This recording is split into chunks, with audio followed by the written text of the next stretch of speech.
Hey y'all, it's me, Shea Butterlove, popping in on this beautiful, beautiful day. It is time to post another video, clearly. So if you are new to my channel, I want to say thank you in advance. I want to say welcome. I want to say please feel free to drop some feedback and hit the subscribe button. If you have been here before and you enjoy the video, please hit the like button. Please share the video on all of your social media platforms. So in lieu of the parenting series, this is the video that is going to be considered to be part 2 when it comes to parenting. And today's topic is apologizing.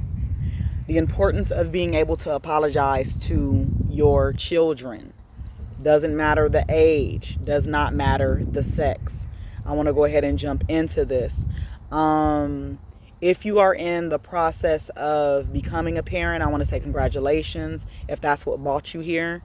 If you are a parent that just feels like you need some guidance, some advice, I decided to go ahead and do this series because I always get complimented on my mothering, on my children, on the way that I run my house. So because of that, I decided to go ahead and start dropping these videos. But all of us are children. If you are on this earth right now, you are somebody's child, whether your parents are alive or deceased or you have been adopted. You are someone's child.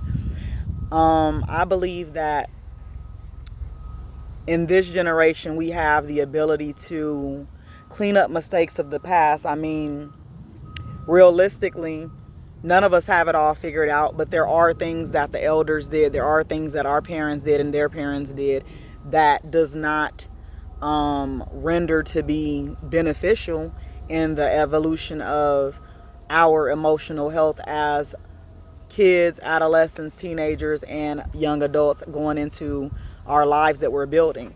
So I want to talk about the importance of being able to apologize. Being able to apologize in general when you are wrong is very, very formative in your ability to grow, your ability to be mature, and your ability to be aware of yourself and be accountable of your mistakes.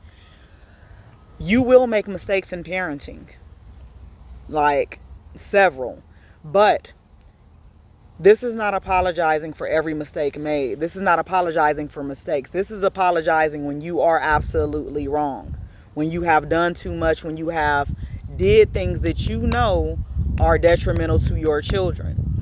So let's say, for instance, you are a dysfunctional parent, meaning you are, whether you want to acknowledge it or not, you are abusive in many different ways. You have neglected your role as a parent. Maybe you are coming out of that and you don't want to be that person anymore. You have to remember that the brain holds on to extreme highs and extreme lows when it comes to emotions. When it comes to experiences, it holds on to exciting moments and it holds on to traumas. So anything that your children has been exposed to, it doesn't matter the age. You may be like, oh, they was 5 years old, they don't remember. No, they remember.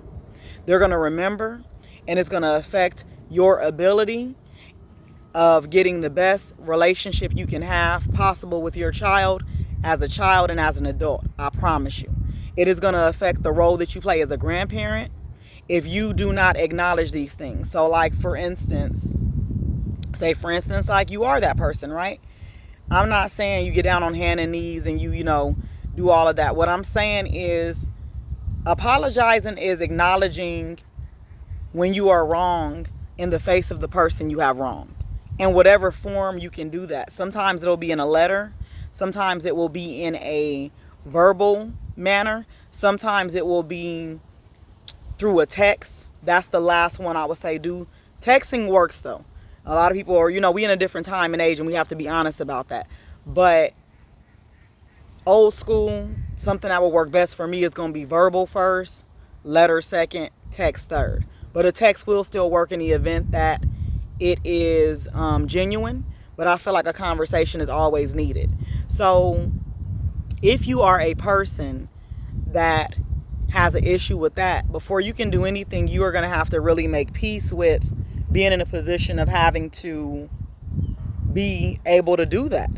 And that is a part of being a parent. It's, being a parent is allowing yourself to grow emotionally, allowing yourself to grow mentally, allowing yourself to learn from the children in which you gave birth to, right?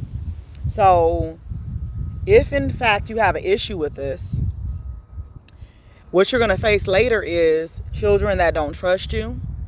They do not have a emotional bond to you. They are going to be extremely emotionally unavailable when it comes to exchanging that energy with you. The relationship will not be on point. It will not be on track. It will be dysfunctional to some degree if you do not acknowledge where you went wrong. If you have exposed your children to things that could have harmed them, if you turned a blind eye to them being sexually assaulted, if you were just too hard on them, and you have not taken the time out to go ahead and say, I apologize for the role that I've played in that, or what I've done directly, or for what I've allowed to come to you. If you are not able to do that, you're going to have a problem. So in the event that you want to have the best relationship with your child, don't ever believe that what it is that you've shown them, exposed them to, or done to them will be swept under the rug and forgotten. Children are extremely resilient, but they are also extremely bright, and they are also in a position where they remember a lot of things. Just like I remembered a lot of things when I was a child. I'm a person that has many people that owe me apologies. And while I'm not waiting for them, I will remove myself. But the longer you take to address something, the harder it will be to rectify anything. You have to be okay with redeeming yourself when you're wrong. Like, for me, it's just not an issue. Like, if you value your children, if you love your children, when things have been shown to them, you have to sometimes speak even on other people's behalf. If the children's father is not around, sometimes you have to say, I'm sorry that this situation didn't work out, but we're going to do better, and I'm going to focus on you, instead of acting like nothing didn't happen. Because when it comes to your job, or when it comes to your friends, or when it comes to the world, you're going to explain yourself to a stranger.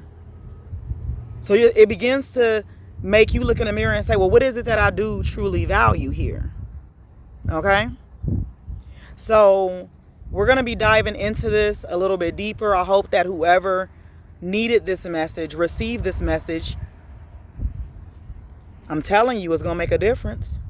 Take the advice. I allow God to speak through me, and I speak to you for a reason. So go ahead and comment below if you feel like somebody owes you an apology from your childhood or from your adulthood. Does a parent owe you an apology? How do you feel about that?